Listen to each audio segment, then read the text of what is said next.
They're going all the way back to 1946 when Winston Churchill made a remark about how there's a special relationship between Britain and the United States. That terminology, special relationship, has been used over and over and over again. Everything from NATO and the exchange of nuclear information to standing against the Soviet Union to even having British troops involved with American troops in the invasion of Iraq. All of these different things, they come back to this terminology of special relationship. Is there a special relationship? I mean, obviously, we share a language in the sense that both the citizens of the United States and the citizens of Great Britain speak English, our mother tongue. The fact that the United States used to be a colony, obviously before becoming its own country, the fact that you've got a lot of history between it, you could look at it and say, well, yes, perhaps there is a special relationship, but only in the same sense that there's a special relationship between any mother country and its colonies. And I guess, to think that somehow some relationship that existed in the past, nothing, by the way, has ever been formalized in that sense. We don't officially have any, we have a special relationship between this country and we do have treaties, but we have treaties with a whole bunch of other countries. The fact that somehow somebody thinks that there's a special relationship and it somehow binds all the rest of us, all of the citizens of the United States and all of the citizens of the UK, into somehow having to have a special relationship with each other, that's forced association.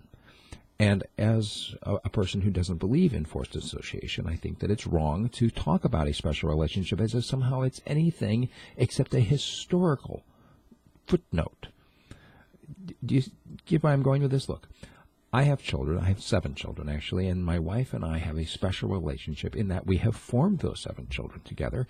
The children and I actually they're my closest relatives on the planet. They actually share my blood. I can't say the same with my wife. We obviously, you would hope not, right? Our special relationship that produced these children is not something to be sneezed at. However, from somebody else to come and say, well, you know what, because of this special relationship, you are now bound to do something. Look, we formalized our relationship when we got married. We did so before God. And whether you have a piece of paper from some state or some entity saying you have the permission of, whoever to get married, for me, marriage is between 2 people and their God. And it's not, to me, about a legal relationship as much as it is a spiritual relationship.